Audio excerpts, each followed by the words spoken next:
지금 대한민국에 가장 필요한 것은 세 가지라고 생각합니다. 첫째는 위기 극복, 둘째는 정치 개혁, 셋째는 사회 통합입니다. 위기 극복과 정치 개혁과 사회 통합의 뜻을 같이 하는 세력이라면 그 누구와도 협력하겠습니다.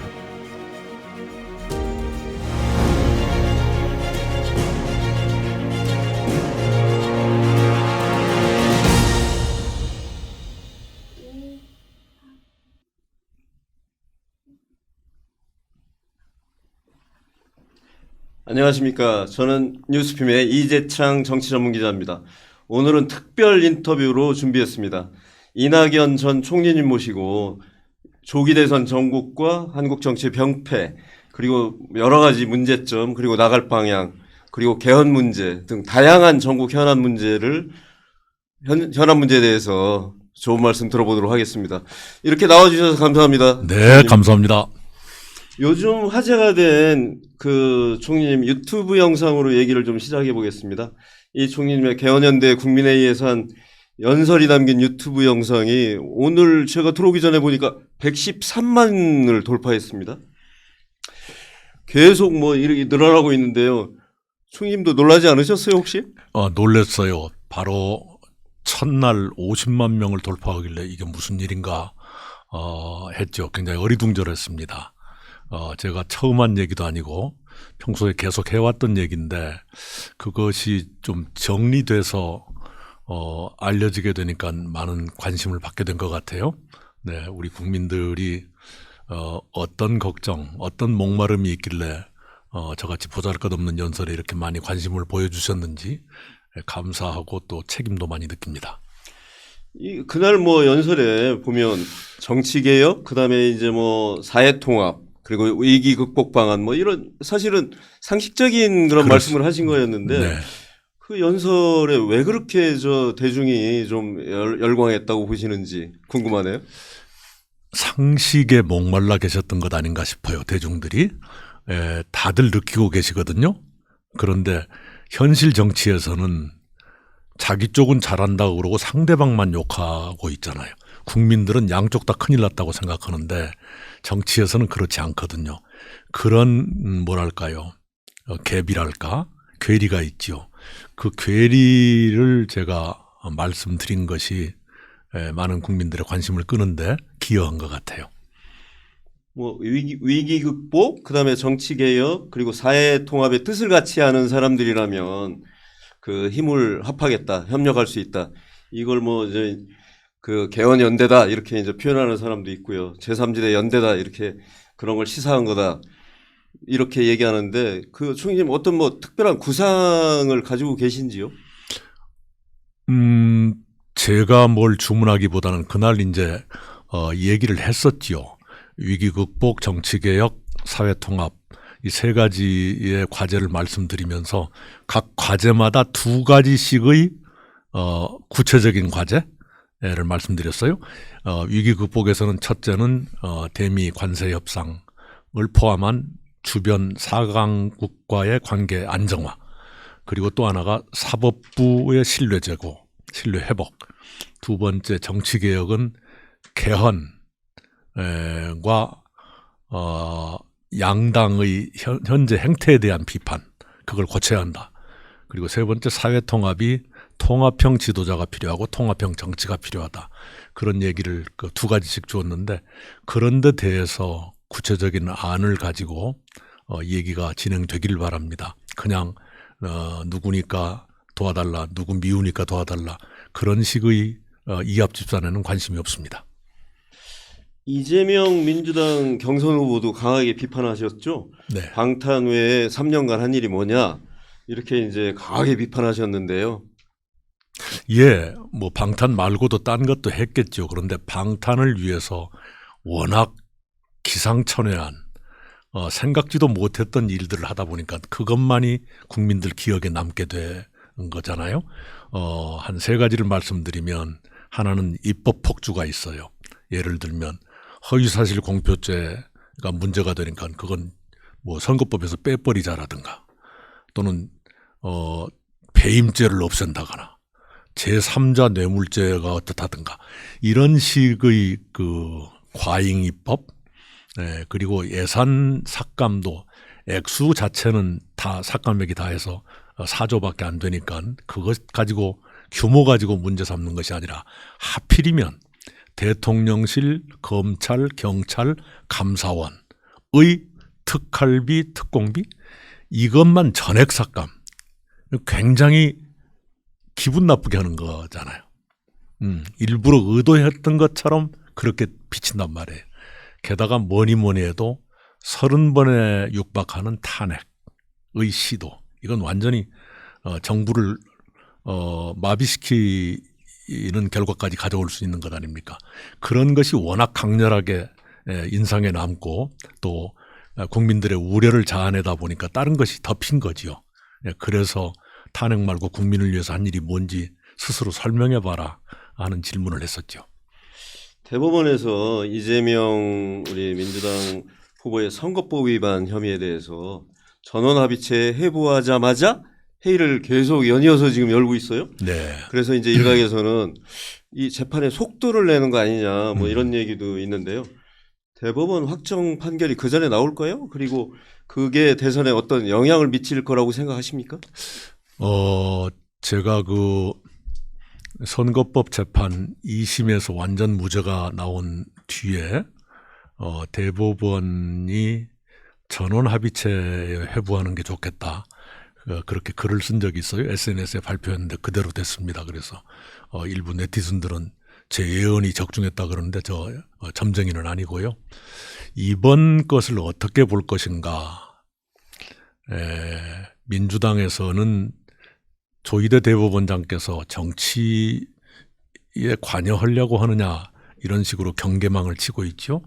그런데 제가 보기에는 이런 것 아닌가 싶어요. 이 사법부에 대한 국민의 신뢰와 존경이 무너졌거든요, 많이. 그것을 회복해 놓고 떠나야겠다는 대법원장님 나름의 절박한 마음이 있었지 않았나 싶어요. 정치에 또는 선거에 영향을 안 주는 것도 미덕일지 모르지만 그런 자세 때문에 사법부 불신이 이렇게 일어난 것 아니에요. 특히 이 조희대 대법원장님 전임 대법원장 시절입니다만 대법관 매수 의혹이 번졌는데 아무 조사도 없이 그냥 흐지부지 넘어간단 말이에요. 이런 것들이 쌓여서 법원의 신뢰가 많이 떨어졌다. 특히 가까이서 보면 헌재와 법원 사이에 헌법재판소는 윤석열 대통령의 진퇴, 파면 여부를 상당히 신속하게 절차적인 시비를 받아가면서까지 신속하게 했고 8대0 전원일치 파면이라고 해서 굉장히 국민들의 그 수긍을 받고 있지 않습니까? 그 헌재에 비하면 대법원은 많이 점수를 까먹었어요.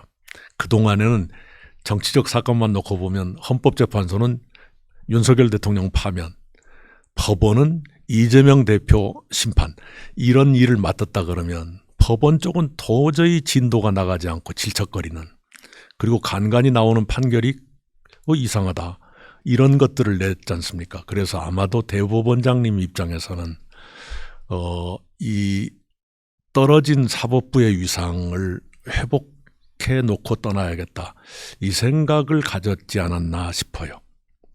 그래서 제가 법원의 일을 함부로 예측하는 건 옳은 일이 아니지만 파기환송이 나올 것 같다는 생각이 드네요.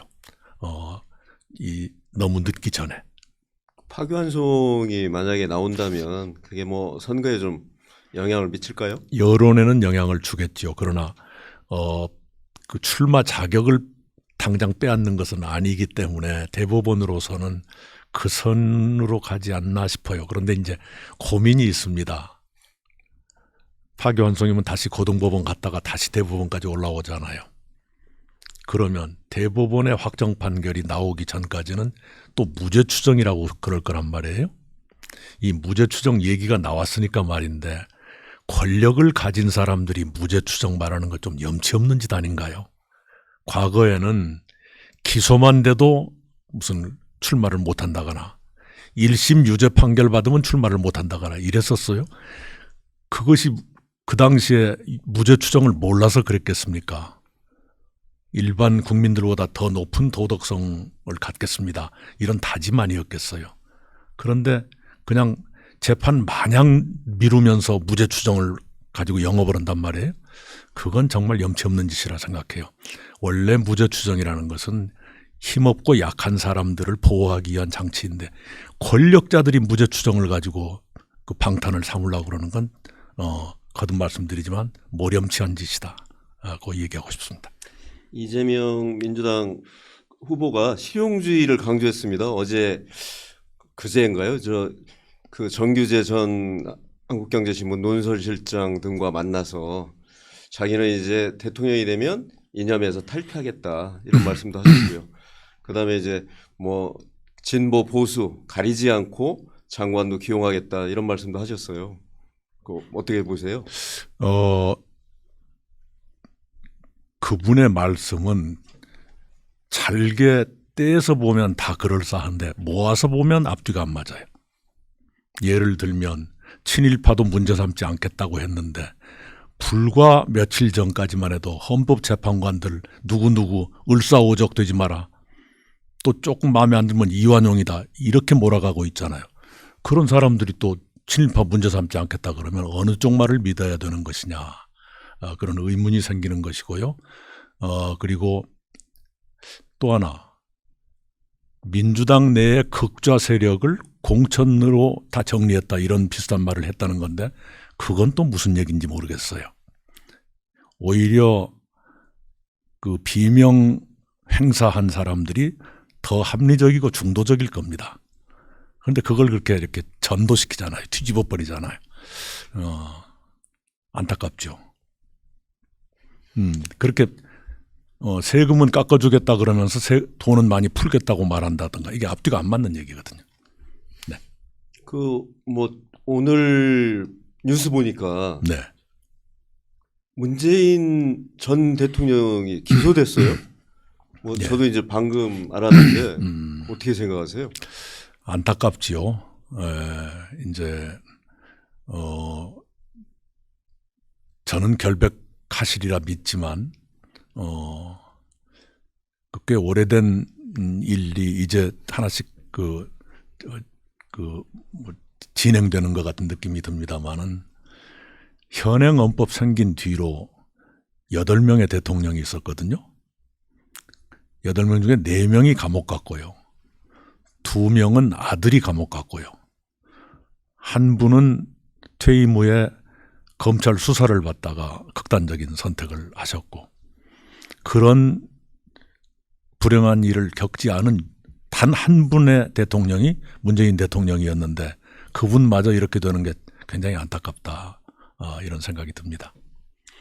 우리 정치에 대해서 한번 말씀 나눠보겠는데요. 지난 3년간 정치가 극단적인 대결로 치달았습니다. 네. 민주당은 압도적 의석을 앞세워서 힘으로 뭐 법안이든 뭐든 막 밀어붙였죠. 탄핵안도 마찬가지고요.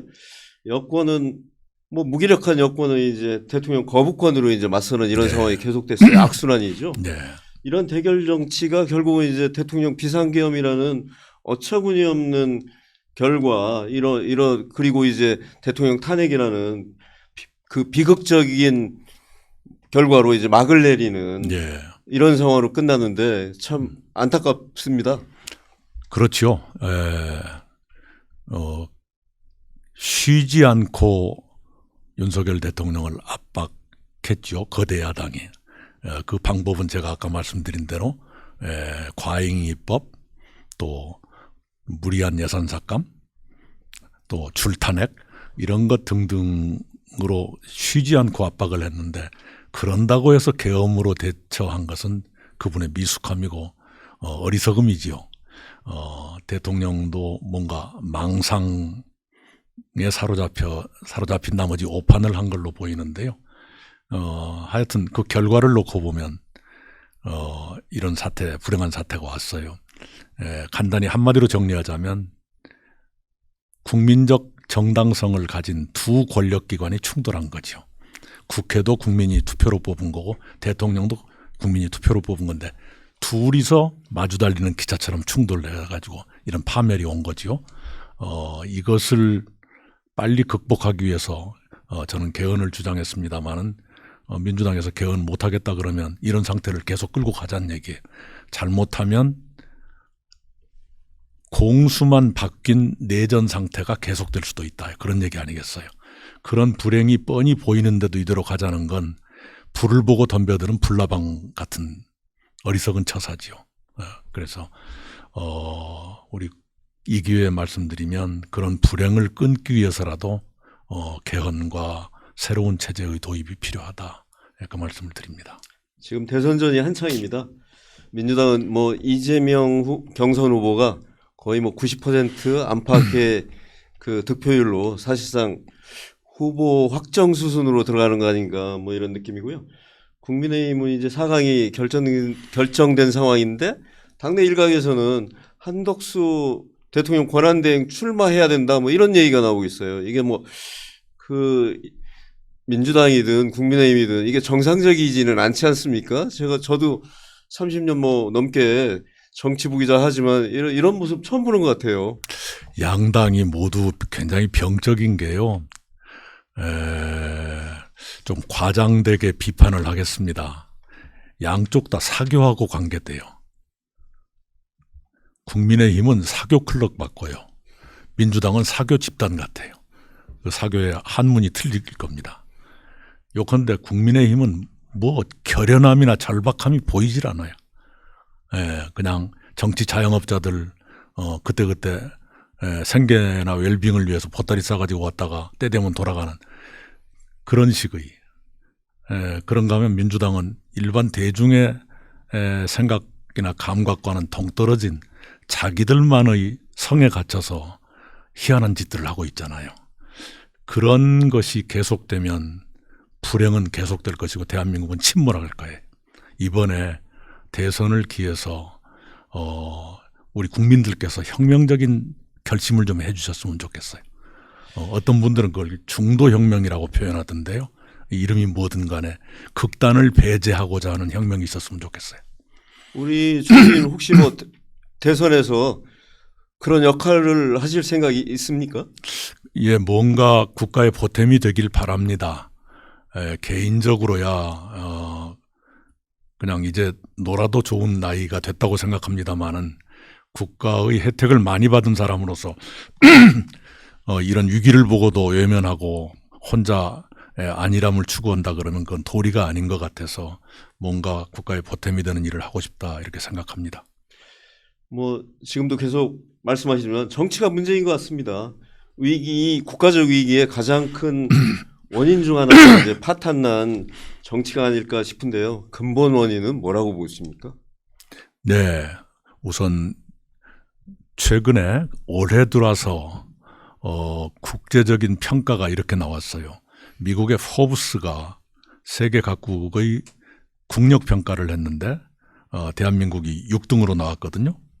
1등 미국, 2등 중국, 3등 러시아, 4등 독일, 5등 영국, 6등 대한민국, 7등 프랑스, 8등 일본, 9등 아랍에미리트 연합, 10등 이스라엘 이렇게 나왔을 거예요.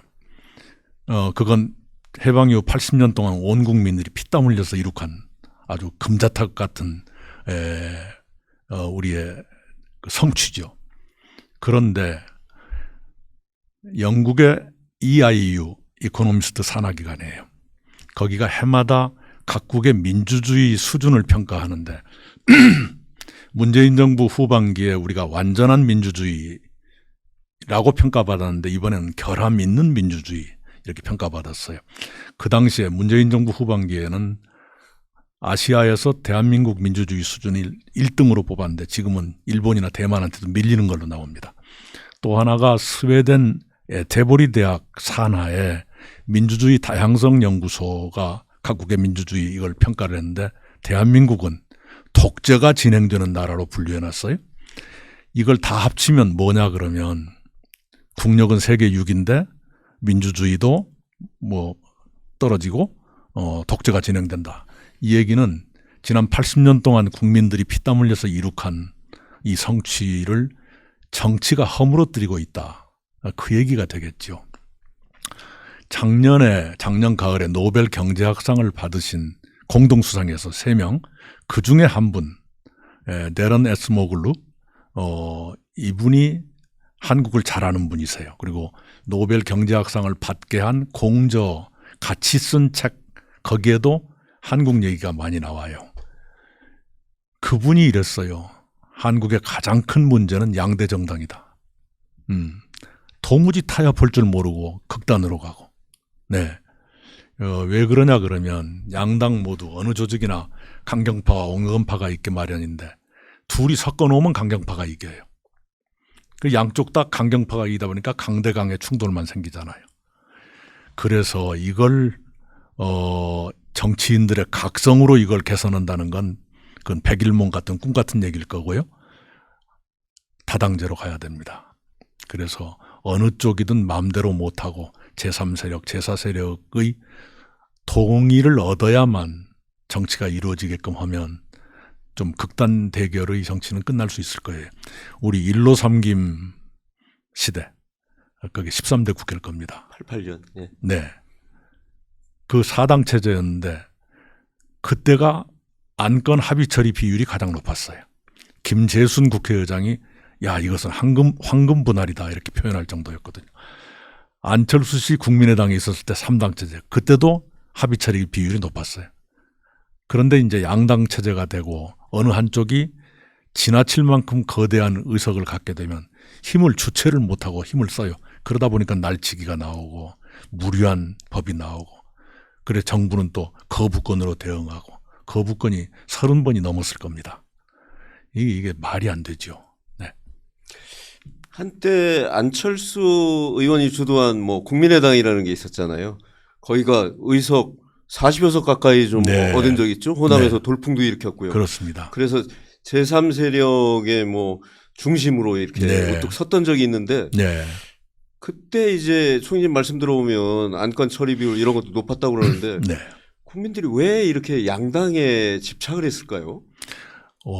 OX 문제에 지나칠 만큼 익숙해진 거죠. 네. 아군과 적군으로 구분하고 마구 증오하고 적대하는 그런 문화가 생기면은 그 어느 쪽인가 속해서 가는 것이 편할 수 있잖아요. 그리고 좀 중재하려는 사람들을 무슨 회색 분자다, 사꾸라다 이렇게 모멸을 해버리지 않습니까?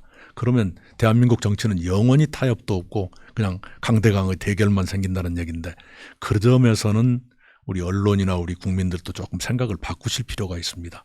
이런 꼴을 당하고도 이대로 좋다라고 한다면 무슨 방법이 없는 거 아니에요? 요즘에 이제 비판론자들은 요즘 정치가 삼김시대보다도 훨씬 못한 퇴보를 거듭하고 있다. 이 정치가 뭐 앞으로 나가야 되는데 앞으로 나가기는커녕 계속 지금 뒤로 가고 있다. 뭐 이런 지적이 많습니다. 그렇습니다. 삼김시대는 정치가 참 좋았었지요. 그때는 좋았는데 왜 지금은 나쁜가? 역시 리더십, 지도자가 어떤 분이냐에 따라서 달라진다 이렇게 생각을 합니다. 우리 민주당은 윤석열 대통령 덕을 많이 봤죠. 그쪽에서 많이 죽을 쓰니까 이쪽에 잘못이 덮여지는, 그래서 적대적 공생관계란 말도 있었는데, 그런데 덕이 아니라 부담도 생겼을 거예요. 윤석열 정권을 겪고 나서 많은 국민들은 지도자가 어떤 사람이냐는 게 굉장히 중요하구나, 이걸 깨닫게 되신 것 아닌가 싶어요.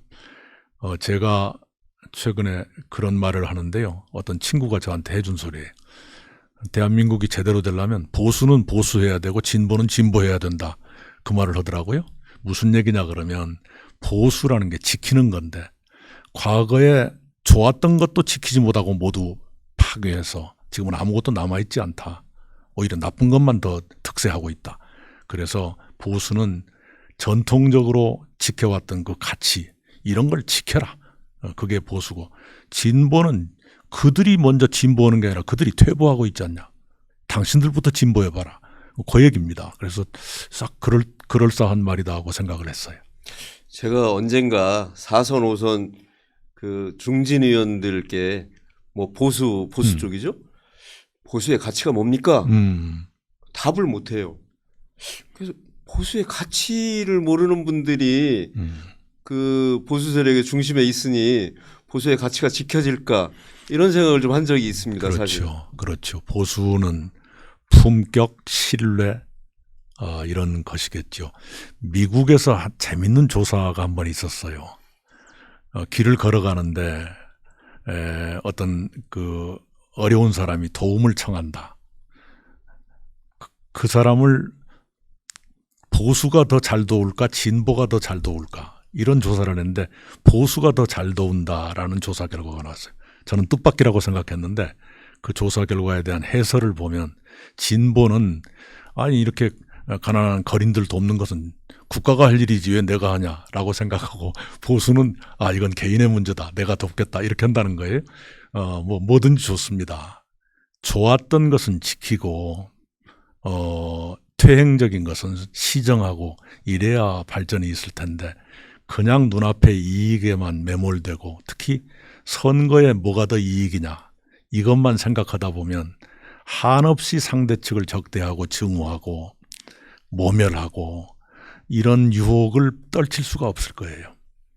근데 그거 안 되려면 뭔가 좀 온건하고 합리적인 세력들이 있어야 되는데 그걸 지금 죽이고 있지 않습니까?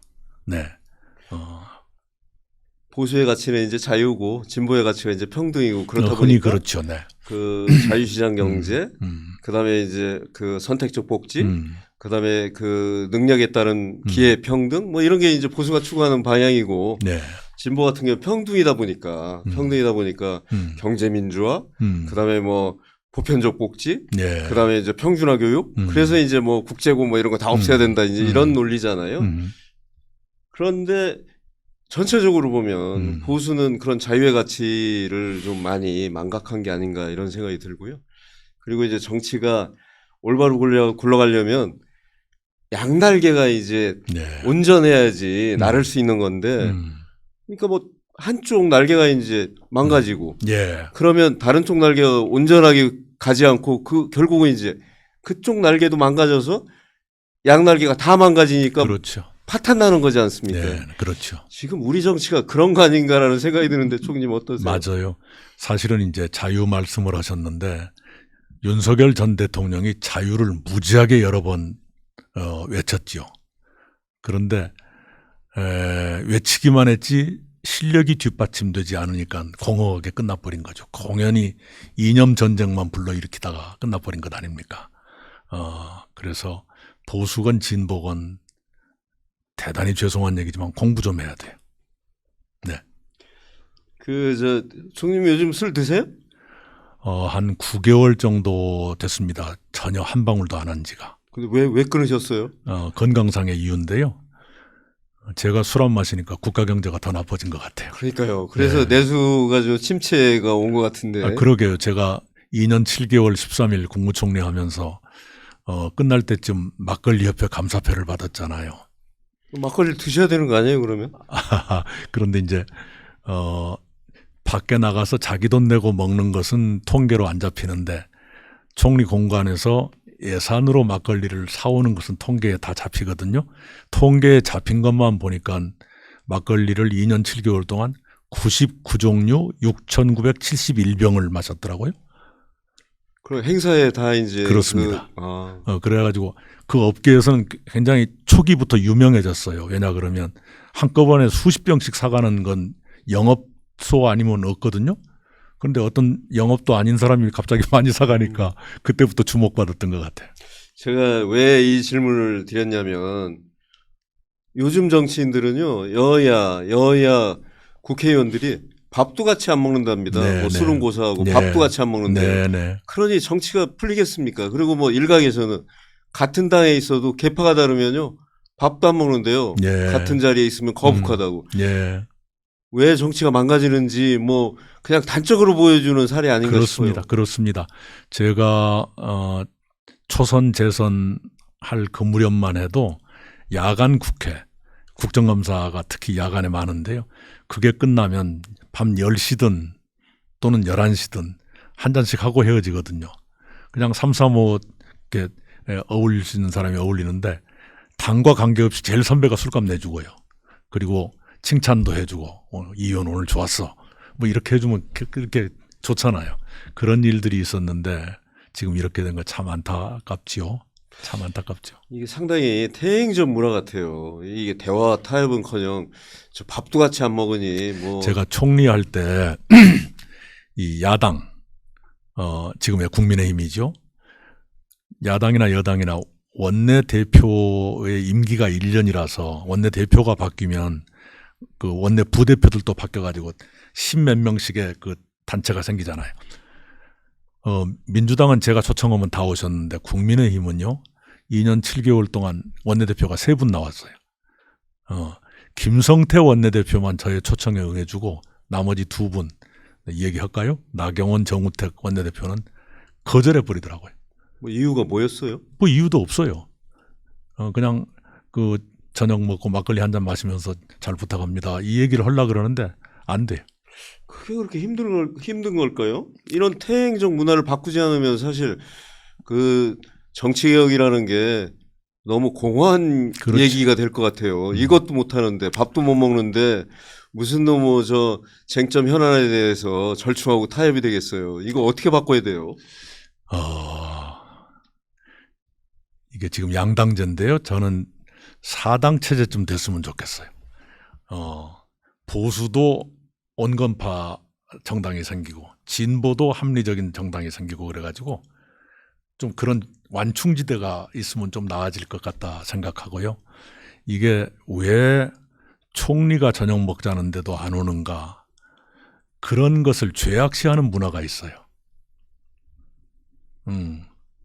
자기들끼리만 이렇게 그 어디 우물에 갇힌 것처럼 자꾸 생각을 그쪽으로 몰아가고 자기들끼리 또 확인하고 그러니까 점점 더 괴상해지는 거죠. 뭐 조금 나온 얘기긴 한데 정치가 사법화하고요. 사법이 또 정치화하는 정치의 사법화, 사법의 정치화. 이 문제 이거 굉장히 심각한 것 같아요. 그렇습니다. 그래서 뭐 어떤 판사 걸리느냐에 따라서 무죄가 되기도 하고 유죄가 되기도 하는 이런 말도 안 되는 그런 상황. 예. 그리고 정치는 자기들이 풀어야 될 문제를 저 사법부에 맡기는 이런 우스꽝스러운 말도 안 되는 정치 실종이죠. 그렇습니다. 이런 문제도 이게 심각한 것 같아요. 그렇죠. 네. 어떻게 풀어야 될까요, 이거? 각자 자기 본분에 충실하도록 돌아가야 되지요. 네, 아까 말씀하신 대로 정치인은 지들끼리 싸우면 해결하려고 하지 않고 바로 그냥 고발부터 들어가니까 사법에 예속되는 상황을 스스로 만드는 거고요. 사법부도 요즘 국민들이 많이 그런 의심을 갖게 되셨는데 정치 쪽에 눈치를 많이 보는 것 같다 하는 인상을 주고 있잖아요. 그러면 스스로 불신을 쌓아가는 거죠. 신뢰를 무너뜨리고. 지금 대법원이 그런 국민적인 의심 에서 벗어나려고 이번에 서두르는 것 아닌가 싶은 생각은 들어요. 그 경제가 지금 굉장히 네. 안 좋은 상황이잖아요. 심각하죠. 자영업자, 뭐 소상공인들은 다 이제 아우성인데. 네. 그리고 실제 통계로도 나오지 않습니까? 그 경제 성장률 전망치가 1.5%로 떨어졌는데 국제기구에서는 1.0%까지 떨어뜨렸어요. 사실상 이거는 잠재 성장률 밑으로 성장률이 떨어지는 거예요. 국가 경제가 마비되다시피 하는 뭐 그런 의미잖아요, 이게. 네. 근데 이런 문제를 좀 앞장서서 해결해야 될 정치권이 국가 리스크의 1번 타자가 됐어요. 최대 리스크가 된 이런 상황. 이런 파탄난 정치로 이거 해결할 수 있을까요? 아까 제가 말씀드린 대로 그나마 우리가 해결할 수 있다면 대통령에게 제왕적 권력을 주지 말고 권력을 분산할 필요가 있습니다. 그리고 이 극한 투쟁만 일삼는 양당제를 다당제로 바꾸는 것, 이 두 가지가 제일 시급한 것 같아요. 그리고 아까 경제 걱정 말씀하셨는데 큰일 났지요. 0%대 성장이 바로 눈앞에 닥친 거고요. 0%대라는 것은 평균에서 0이니까 소수는 나아지지만 다수는 나빠진다는 뜻이거든요. 네. 어려운 사람들이 더 더, 어려워진다는 얘기죠. 더 나빠진다는 뜻이죠. 이런 식으로 가면 대단히 불행하고 또 국민들 섭섭하실지 모르겠는데 10년 이내에 베트남이나 인도네시아보다 우리가 못해질 수도 있다 하는 위기감을 가지고 있습니다. 그러니까 뭐 지금 이제 개헌 문제 말씀하셨는데 한때는 제도를 운영하는 사람이 문제지 무슨 뭐 대통령 단임자가 뭐가 문제가 되겠느냐. 근데 사실은 아까도 말씀하셨지만 역대 대통령들의 말로를 보면 아닌 것 같습니다. 예. 아까 8명의 국회의원 중에 4명이 감옥 대통령, 가고, 예. 네. 8명의 대통령 중에 4명이 감옥 가고 2명은 아들이 감옥 갔다. 한 분은 퇴임 후에 수사받다가 아주 비극적으로 돌아가셨다. 그리고 한 분 남았는데 그분도 이제 오늘 기소됐다는 것 아닙니까? 그 아들이 감옥 갔다는 두 분이 양김 씨였습니다. 김대중, 김영삼 대통령. 누가 뭐래도 대한민국의 역대 대통령 중에 가장 정치 경험이 풍부하고 민주적인 훈련이 많았던 분들이 그 두 분이실 거예요. 근데 그 두 분마저도 당신은 그런 불행을 피했다고 볼 수 있지만 자식이 범죄에 연루된 건 막지를 못했거든요. 제가 최근에 어떤 자료를 봤는데요. 김대중 대통령께서 임기 후반기에 분권형 대통령제로 개헌해야 되겠다 하고 지시를 해요. 정균환 국회 운영위원장한테 지시합니다. 그래서 대통령의 지시에 따라서 개헌을 추진하기 위한 소책자를 만들었는데 거기에 이런 대목이 있었어요. 양김 씨는 민주적인 훈련을 받고 민주적인 그 의식이 투철하신 분인데 그분들마저도 자식이 이런 불행하게 되는 것을 막지 못했다. 그게 왜 그럴까? 이 제왕적 대통령제의 폐해, 그것을 자기 혼자는 막았을지 모르지만 그 제도적인 폐해는 못 막은 것 아니냐. 그러니까 개헌이 필요하다. 이렇게 돼 있어요. 지금 우리에게 주는 가르침이 굉장히 큽니다. 양김 씨처럼 민주적으로 잘 훈련되고 경험이 풍부한 분마저도 못한 것이 있었는데 자식이 연루되는 것은 막지 못했는데 지금 지도자들처럼 민주적인 훈련도 안 되고 덕성도 어째 좀 이상하고 절제력이 부족한 것 같이 보이고 이런 사람에게 제왕적 권력이 간다면 어떻겠는가. 그 개인도 불행, 국가도 불행, 그리고 국민들도 불행해질 거예요. 거의 필연입니다. 그래서 그걸 막자는 건데 한사코 지금 거부하고 있으니 아까 불나방 말씀을 드렸는데 불을 보고 덤벼드는 것과 뭐가 다르냐 이런 생각이 드는 거죠. 제가 청와대에 이제 비서실장을 지낸 어떤 정치인한테 들은 얘기인데요. 1년까지 임기 초반이죠. 임기 초반 1년까지는 충원을 하면 뭐 듣기 싫은 소리겠죠. 충원을 하면 아 네가 진짜 충신이다 뭐 이렇게 얘기를 한다고 그러고요. 네. 그리고 이제 2년쯤 되면은 그 듣기 싫은 소리를 하면 충원을 하면 고개가 이렇게 창으로 돌아간답니다. 그리고 3년을 넘기면 핀잔을 준대요. 너나 잘해. 이게 이제 점점 그 구중궁궐에 갇혀가는 제왕적 예. 대통령의 모습 아닌가. 예. 그리고 그거는 결국 3년 넘기면은 이제는 잘 대중의 목소리도 제대로 안 듣는다 이제 이런 얘기가 되는 거잖아요. 예. 그러니까 결국은 그런 것이 이제 비리로 이어지기도 하고 그렇다고 보는데 총님 뭐 많이 경험하셨을 것 같은데. 네, 권력의 마성이란 게 있어요. 제가 부끄러운 고백을 하나 하자면 저는 민주당 정부는 선할 것이라고 믿었어요. 총리할 때까지. 그런데 세월이 지나고 보니까 권력은 권력이다 하는 생각이 자꾸 들더라고요. 제가 문재인 정부 초기에 청와대 비서관,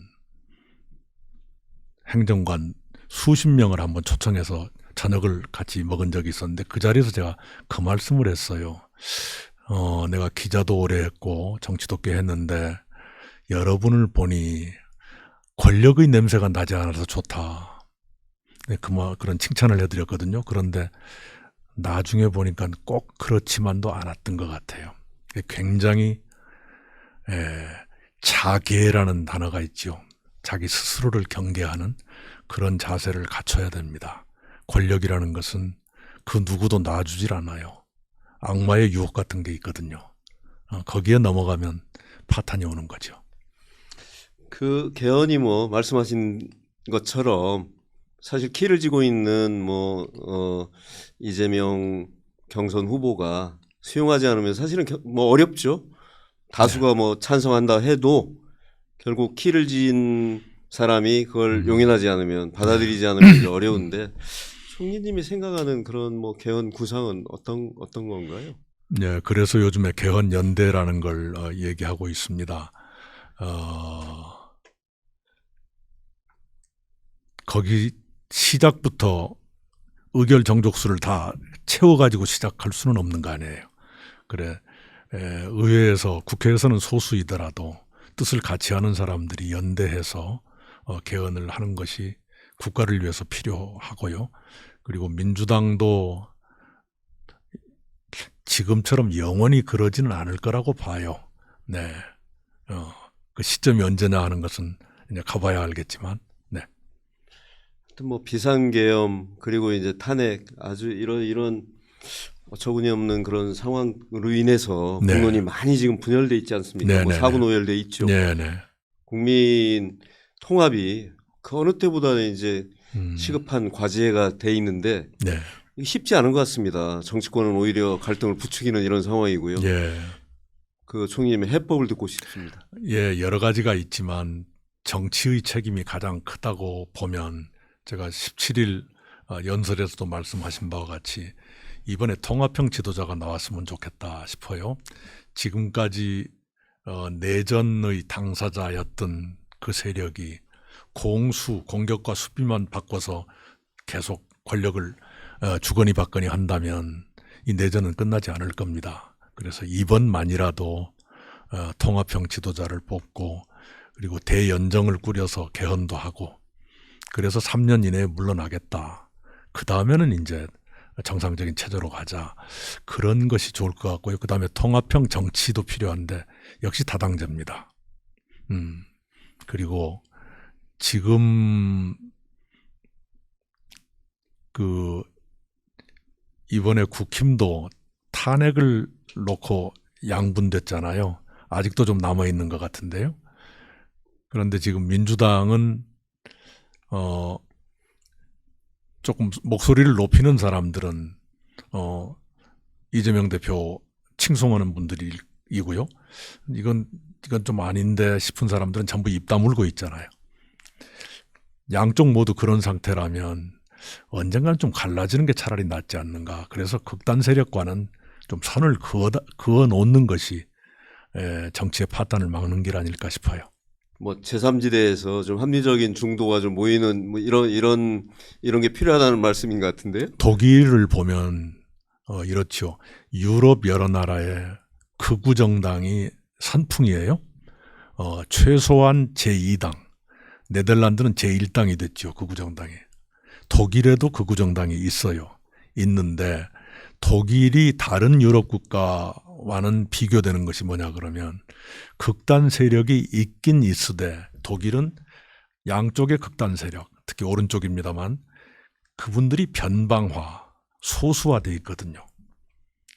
그리고 가운데는 조금 더 온건하고 합리적인 좌우 정당들이 때로는 대연정을 해서 여야가 연정도 하고 이렇게 하고 있잖아요. 그래서 가운데는 합리적인 세력들이 딱 차지하고 극단 세력이 들어오는 걸 이렇게 차단하는 그러다 보니까 안정이 유지되고 그러는 것 같아요. 요즘 지금 이 선거 뒤에는 모르겠는데 그 앞에 신호등 연정이라 그랬고요. 그 정당 상징 색깔로 볼 때 신호등처럼 빨간색, 초록색, 노란색이 연립정부를 꾸렸다 그러면 신호등 연정. 그 앞에 메르켈 총리 때는 자메이카 연정이라 그랬어요. 자메이카 국기에 검정색, 초록색, 노란색이 있거든요. 그런 식의 것을 이렇게 관행처럼 하면 안정이 크게 휘둘리지는 않을 것 같은데 우리 한국에서는 그게 쉽게 될지 모르겠습니다. 그러나 쉽지 않더라도 저는 계속 주장을 하려고 그래요. 사실 뭐 중도가 빚을 관한 케이스가 있어요. 유럽에도. 프랑스가 대표적이죠. 프랑스가 이제 한 67년인가 뭐 양당 체제로 가지 않았어요. 우리하고 비슷하죠.